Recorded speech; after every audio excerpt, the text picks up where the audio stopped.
একটা অত্যন্ত অস্পিসিয়াস দিন, খুব ভালো দিন। আর এই ভালো দিনে লক্ষ্মীপুরের জন্য আরো একটা ভালো খবর আছে যে আপনারা আজকে 5 অক্টোবর আর নবরাত্রির এই তৃতীয় দিনের থেকে আপনারা সমজেলা হয়ে গেলেন। সমজেলা মানে জেলার সমপর্যায় হয়ে গেলেন।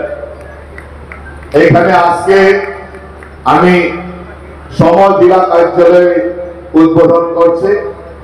সমজেলা আয়ুক্ত এখানে আজকে থেকে অফিসে বসবে। আপনারা সবাই 1992 থেকে সাব ডিভিশন হয়েছিল। সাব ডিভিশনের কাজ কিভাবে চলে আপনারা জানেন। তারপরেও সাব ডিভিশন চলার পরেও ছোট ছোট কাজের জন্য আপনারা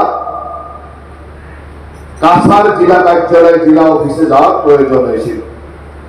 তখন জমির পারমিশন, ছোট ছোট পারমিশনের জন্য, ছোট ছোট কাজের জন্য, পঞ্চায়েত বিভাগের কাজের জন্য, বিভিন্ন কাজ, এই কাজগুলোর জন্য আপনারা ডিস্ট্রিক্ট হেডকোয়ার্টারে যাওয়ার প্রয়োজন ছিল।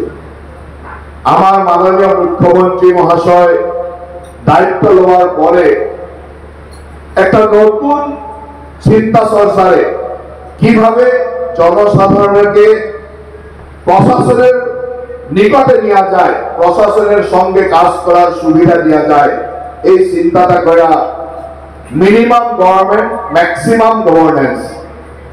ছোট গভর্নমেন্ট চলে আর কত মানুষকে প্রশাসনের কাছে নিতে পারে, বেশি মানুষকে প্রশাসনের কাছে নিতে পারে, তার জন্য কাজ করছিল।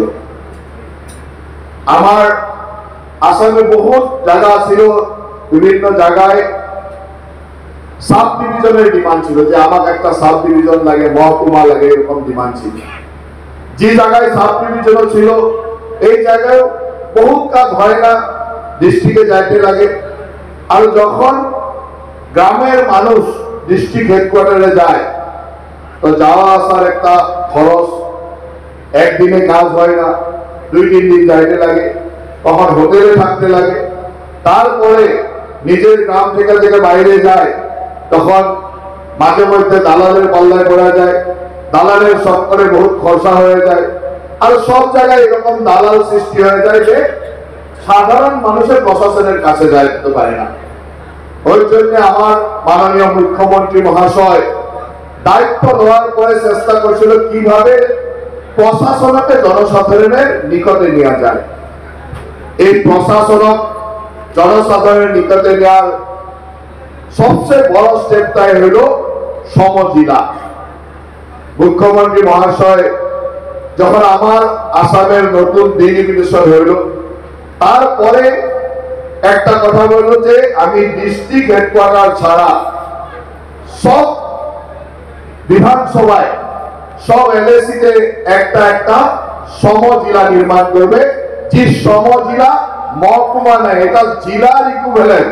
জেলার যে পাওয়ার থাকে মোটামুটি ভাবে 90% পাওয়ার এই সমজেলায় আসতে যাব, সমজেলায় হবে।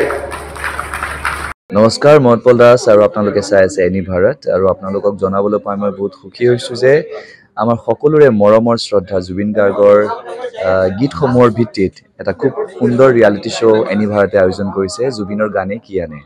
এই প্ৰথম ছিজনটোত অডিশ্যনছ আৰম্ভ হ'ব অগষ্টৰ পৰা অসমৰ বিভিন্ন জিলাত।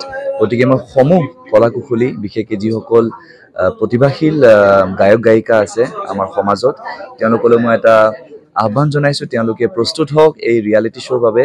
আৰু তাৰিখটো হৈছে 15 আগষ্ট 2024 চন। এনি ভাৰতৰ অডিশ্যন জুবিনৰ গানে কি আনে।